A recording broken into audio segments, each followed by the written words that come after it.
Hi, welcome back to Willey Farms. We've got a lot of great segments coming up that are your favorites, and you've told us that they're your favorites, so we've got that on the way. But first I wanted to show you our brand new coffee display. We've got some new coffees from Kicking Horse. That's in Canada, and we've got a lot of great coffees here, so you need to stop by and check it out. It's in a new location. You know, we do like to change things around here at Willey Farms, so you need to stop by and find out where all those new things are. We do have a lot of great segments for you coming up. We still get lots of questions about honey, so we're going to have that for you coming up next. And here we are in the honey department here at Willey Farms, and I have a special guest with me today. We have Darren Saucer from Be Natural. Good morning, Darren. Good morning. And we're here because just the other day, I was coming through the market, and a customer stopped me and asked me a question about honey, and I didn't know the answer. So I said, I've got to get somebody here to have all of the answers about the honey. So with Be Natural, these are all of the products that you provide for us. And the question that the lady asked me was, she said, now this says raw honey, and this says raw honey, but they look different. Now, why are they different? They do. They're two not totally different products, but they're handled a little differently. The liquid product has been filtered, but it hasn't been heated, so it's still raw honey. Okay. Because it's been filtered, it's going to stay liquid for 3 to 4 months. In cooler weather, it'll crystallize a little bit faster. Okay, now you say filtered. How does it get filtered? Maybe strained is a better word, but we put it through several layers of cheesecloth. Oh, all right. And then bottle it. Okay, and this other one? In cooler weather, again, it's going to crystallize faster. Okay, all right, and then what? It's raw honey. So what do you do when it crystallizes? If you boil a pot of water, take it off the heat, put your container in it. Put your container in the water. It's usually enough heat to re-liquefy it without changing the color or the flavor. And of course, you have to be careful because it's a glass jar. Yes. Yes. Okay. And also careful with the plastic. Oh, right. Sure. Absolutely. Okay. So that we know about this. And what about this? The difference in that? This is a raw, unfiltered product. So this is what this looks like before you filter it. Not totally. This will be a little bit more cloudy than what you see in the jar, but this actually has particles of wax, pollen, propolis, and because it's there, that increase or speeds up the process of crystallization. Okay. So the sugars are crystallized in this, so it's more of a loose jelly than it is a liquid. It's a very nice flavor. Some people feel you get a little bit more nutrients because there's a little bit more pollen, probably a little bit of propolis in there. Okay, well that's what I was going to ask. Why would the customer come in and choose one or the other over the other one? It would be because... It's just processed a little bit less. Okay. A little bit closer to what would come right out of the hive. Okay. All right. And speaking of coming right out of the hive, we also have this too with you can see the honeycomb right in there. And so tell us how this is processed and gets into the jar. This product is always a very limited supply, and you're always after me to try to make more. I try my best, but we're always out. This is basically our raw filtered honey poured around a piece of the actual honeycomb. Okay. The comb's just cut right out of the hive, put in the jar, and then we pour our honey around it. Okay, great. And of course, we've got the smaller jars here, and of course, this everybody knows about the honey bear. So we've got this, and also in the smaller sizes of the honey bear. Right.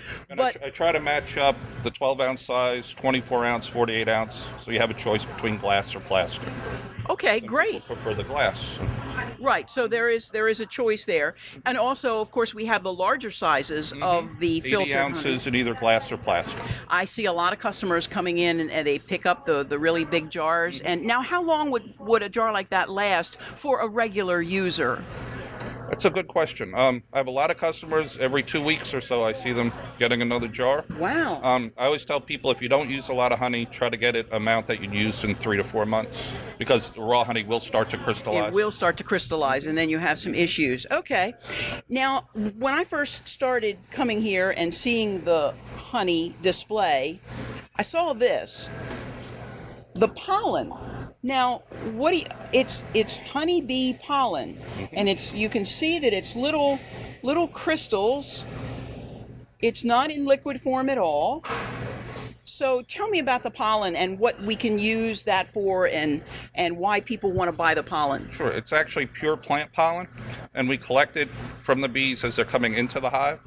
We put up what's called a pollen trap. It's basically a metal grid or mesh. As the bees hit their legs against it with the pollen sacs, the pollen drops in and then it's air dried. Okay, so Pollen's very high in B vitamins, has all your amino acids. I think it's 22% protein by weight.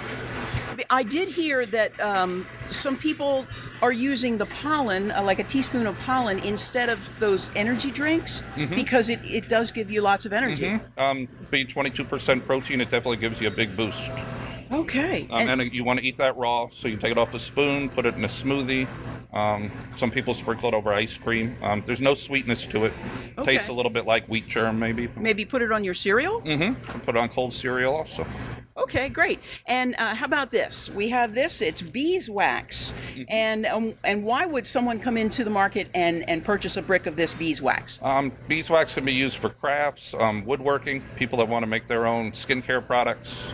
Some people melt it down, make their own little candles. But that's a byproduct of the honey. When we're done extracting the honey, we end up with capping wax, which you can melt down, and we pour it into a little block, and that's the beeswax. Okay, because when you make whatever you make, there's always a byproduct. Is that basically the only byproduct that you have with the honey making? We do the beeswax. We do make candles. We have the pollen and our local raw honey. That's pretty much it. Okay, great. And also we have these honey sticks. This takes me back to my childhood. The kids used to get these, but these are in many different flavors. This happens to be cinnamon. We've got the green ones, which are probably apple, yes. So there's lots of different ways that you can get your honey. And of course, we have a wonderful display here with all of Darren Saucer's Be Natural product here. And Darren, I'm going to have you hold the microphone here for a second. And like I've never had honey before, I'm going to have a taste out of the honey bear, because that's what we always think about, getting our honey, putting it in our tea in the morning, and boy, that's good. Good stuff. That's good stuff. And the color and the flavor will vary depending on the time of the year, because it's small batches, and depending on what's in bloom, that determines the color and the flavor. And I also understand that honey is very important when you're trying to manage your allergies, right? Local raw honey and also the pollen. It's almost like a natural immunization. Okay. As long as you eat it raw, definitely helps with pollen allergies. And you have to do that for maybe a month or two to sort of develop that immunity. Right. That's one thing a lot of people do wrong. Once the allergies start, then they try it. You should try to get going a month or so before your allergies start. Okay, great. Darren, thank you so much for all of the great information. Really appreciate it. Thanks for stopping by. Now we know all about honey. Well, now we've learned a lot more about bees and honey. Let's learn something about how you can bring some beautiful fragrance into your home.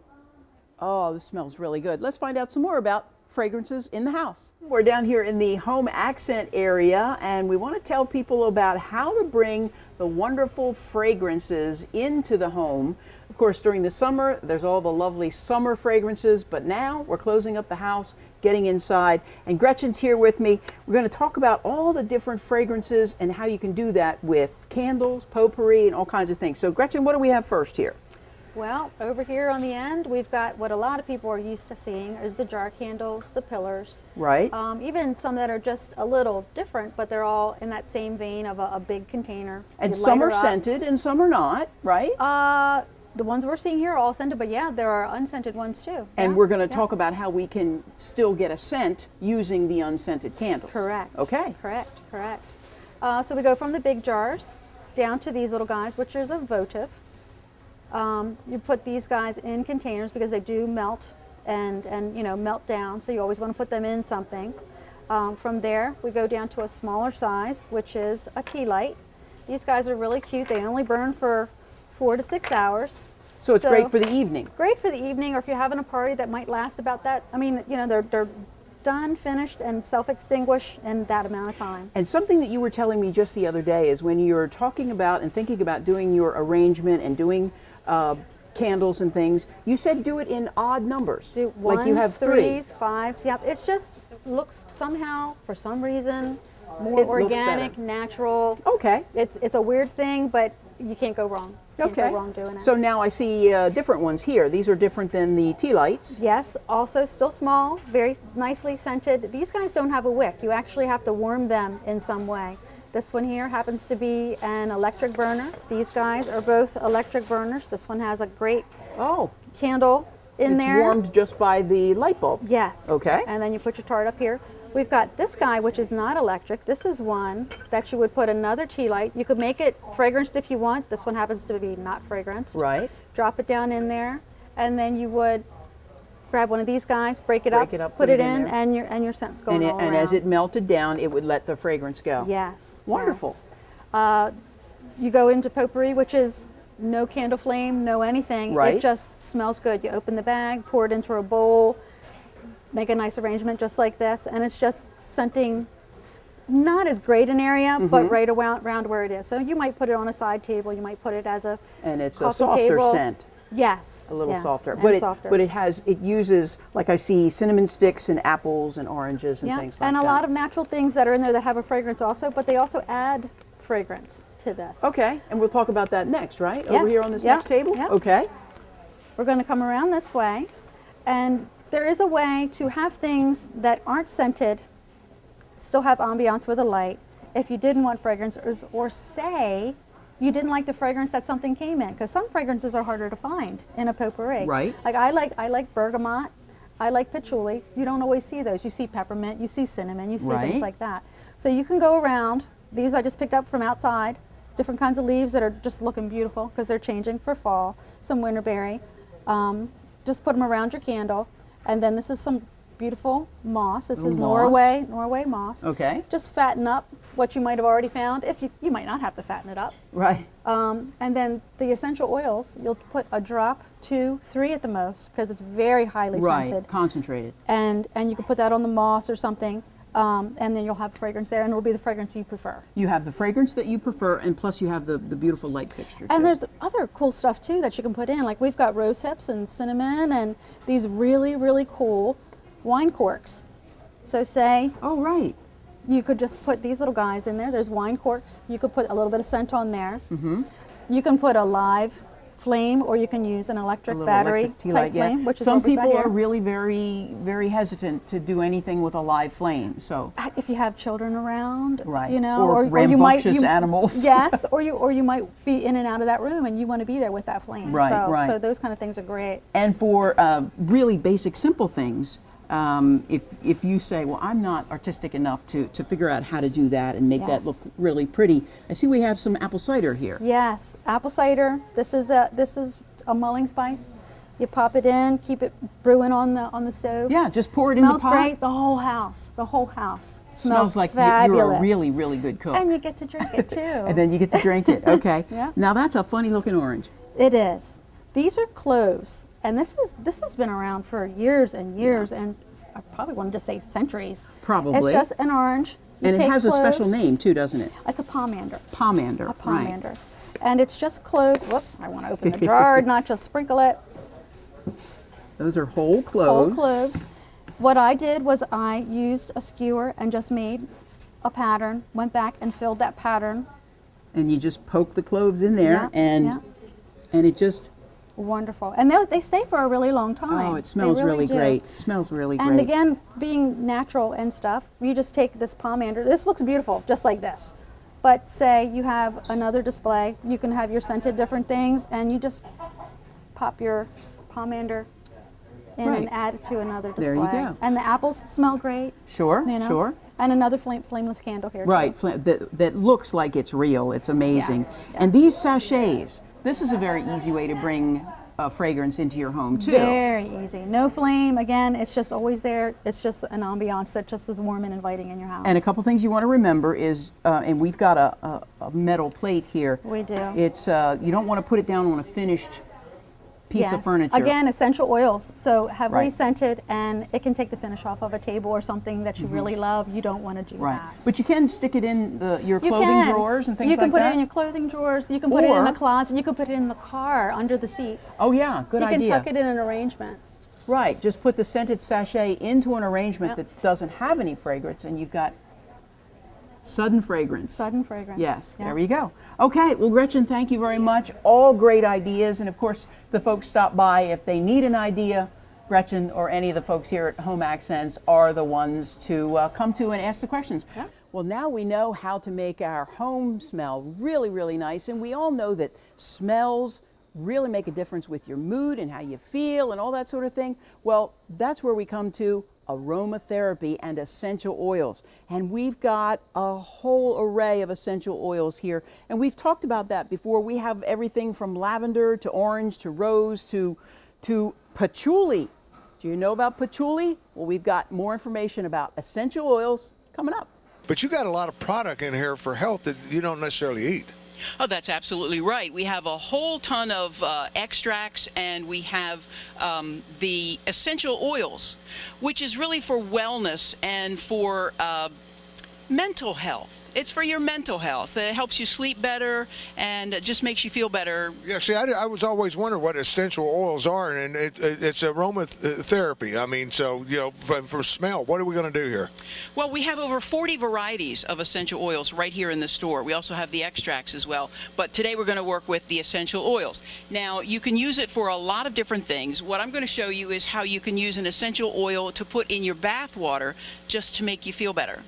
And that's what it's all about. People don't realize what you can do to your body to make you feel better, and through breathing or just, you know, oils on the skin, whatever. Just it makes it so much better. What are you doing here? The sense of smell. I just wanted to say the sense of smell is so integral to how you feel, and it can trigger different feelings within you. And this is just how you feel better all the time. Now, what we're doing is mineral oil. We want 2 cups of mineral water, actually, sorry, this is mineral water. So we put 2 cups of that in there, and we also have the mineral water here. This is the Pellegrino, but we also have this other in this beautiful blue bottle. We also have this available as well. It's just your preference. Then you take the extract of 1 lemon. So you just take a lemon, and if you squeeze it this side up, you attempt to not get the seeds in the water. Oh, wow, I never thought about that, because you're blocking the seeds from it. Right, yeah. right. So you just squeeze and this is called the extract of the lemon. You do that for the whole lemon. Put that in there. And then here's where the essential oils come in. You take 2 to 3 drops of peppermint in this recipe. Yeah, I was going to say, because I was looking at the different oils. I couldn't believe how many different oils there are back there. Well, you put 2 or 3 drops, so 1, 2, 3. Okay. Doesn't seem like much, but these essential It's changing my mood. I'm going to cry. No, but that's what it does. It changes moods. Yes, yes. And essential oils, I have to remind people that they are very concentrated, and that's why you only need 2 or 3 drops in these different recipes. So you whisk that all together. You get that together.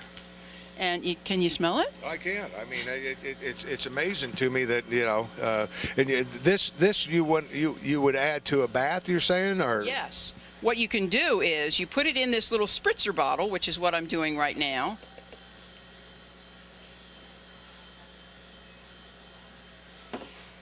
And that's what happens. Yeah, and when you get a seed. You get a seed in there.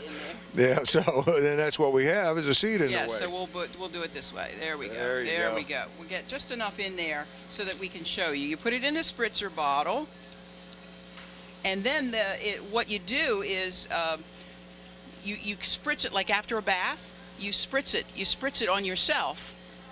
Oh, wow. And you just see that peppermint, and then whatever's left, you put like maybe a half a cup in your bath water, and take your bath, and just makes you feel better. Isn't that nice? Oh, yeah, that's a very nice aroma. I mean, you know, I could go around smelling like that all day, because and it depends, I guess, what oils you want to use. Because, like I said, I couldn't believe the amount of oils back there. Well, there's all kinds, and some names that you don't even recognize, I'm sure, because I didn't recognize them either when I was going through it. And there's different ways that you can do it. You can do it this way, or you can do it through a diffuser. And we have a couple different types of diffusers, and that is putting the oil in these diffusers, and it gets out into the air. I love that smell. Yeah, I think I'll take that spritzer bottle home with me. But there's a lot more healthier things, products. I mean, when you're talking about Willey Farms, you're going to find all this on the shelves here at Willey Farms. But all natural products that you can use that are all health all the way. Absolutely, and I'm going to show you some of those in just a little bit. I want to show you if you'd like to do something in terms of a massage oil. A lot of people think of the essential oils and the fragrances. They think in terms of massage. And you can make your own little massage oil. And what you do is, this is for stress, to get rid of stress. So you take 2 ounces. I'm going to rub some on the limo guy when we finish this. You take 2 ounces of this sweet almond oil. This is sweet almond oil. Put that in there. There we go. 2 ounces of that. Then you've got the lavender. Oh, yeah. Lavender essential oil. Now, these are drops here when you come to these. These are drops. So you do. Just a couple little drops, yeah. Because, like I say, it's very concentrated. Okay, so you put some lavender in. That will last you a long time. That will last you a very long time. And then you have, now this is one that I'd never heard of before. I even had to look it up to find out how to pronounce it. It's ylang, Y-L-A-N-G, ylang. Yeah, and just a natural oil? It's essential oil, yes. And this particular thing, it's a tree, actually, and you get the oil from, let's see, 2, that's it. 2 drops there. And you get. Don't throw off the recipe, Tim. I know. And here's another one that I wasn't particularly familiar with, and that is patchouli. But apparently, the hippies of the 60s loved patchouli oil. Well, we were there, Donna, and we don't know about it. So we put one drop of patchouli oil in there, and then the last thing is a drop of orange. Everybody loves orange. Oops. Now, is that... there we go. Now, this is all just is a massage oil. Yes, this is a massage oil. So you stir that all up, mix it up well, and that's your massage oil right there. I don't want to ruin my fragrance, so you're going to have to do it on this hand, just a little bit, bit on that hand there. Right here on your hand.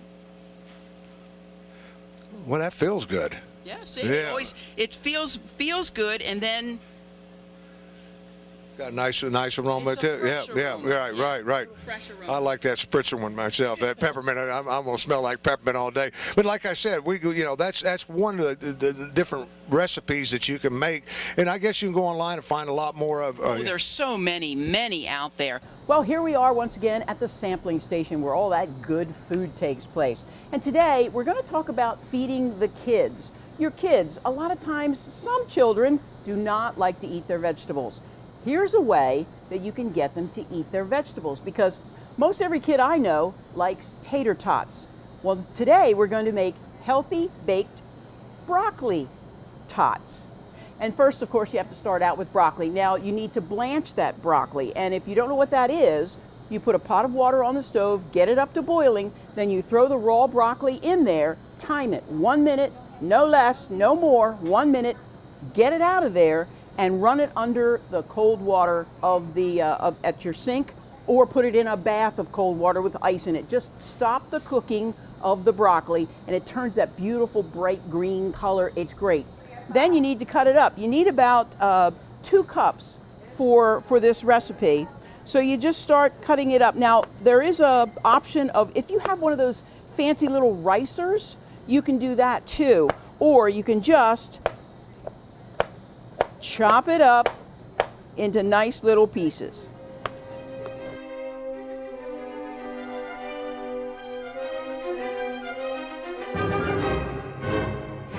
I hope you're getting a shot of this masterful chopping that I'm doing here.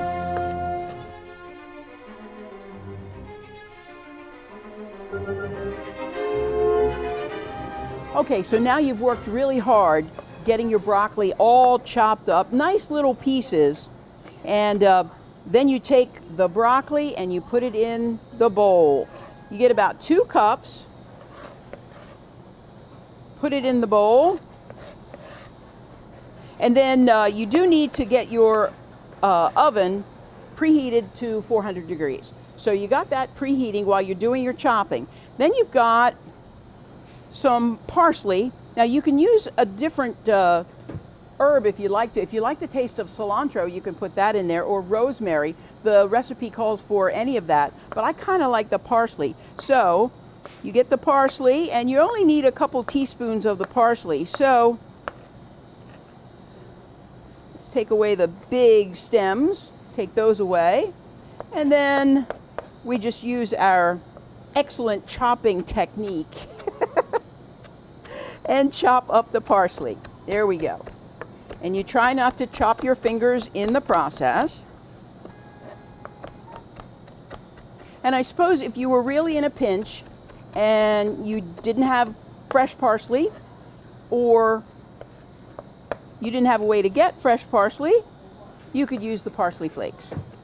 Just remember, when you put the parsley flakes in your recipe, if you put the dried flakes in between your hands, you put it in your hand, and then when you put it in, just rub it around. That kind of wakes up the flavor of the herb.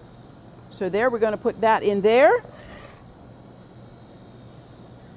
And then you add the rest of your ingredients. Let's get rid of our chopping board. Then you add the rest of the ingredients. You got a large egg, because we're going to make these little logs, and they have to stick together in some way.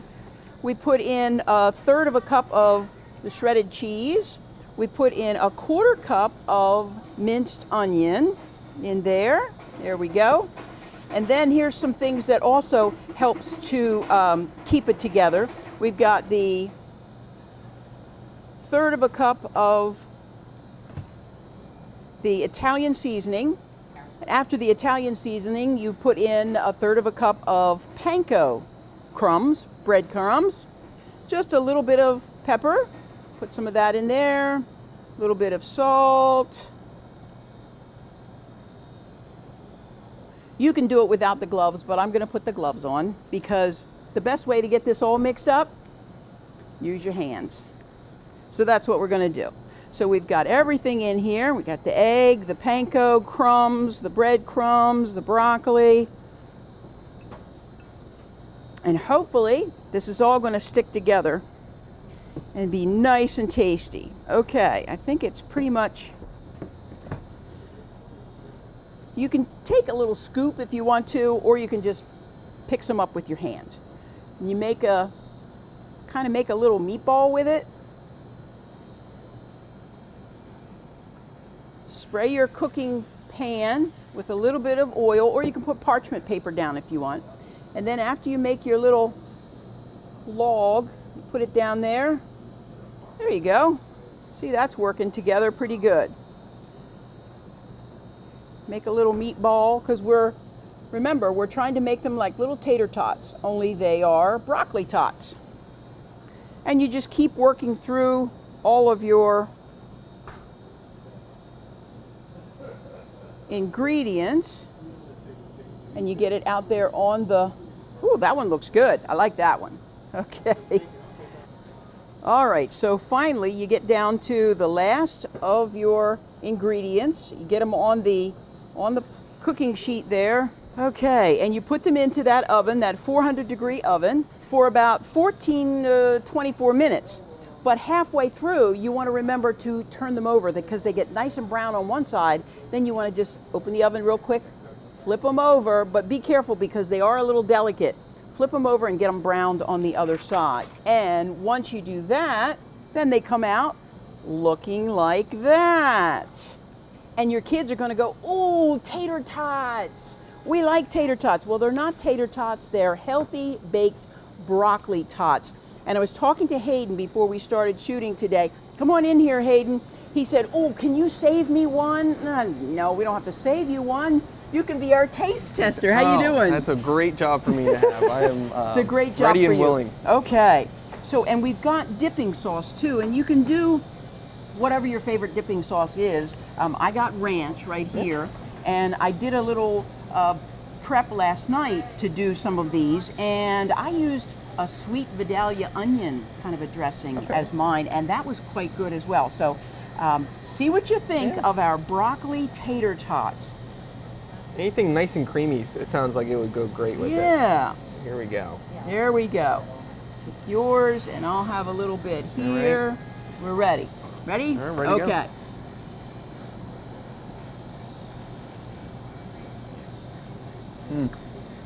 Broccoli and the cheese.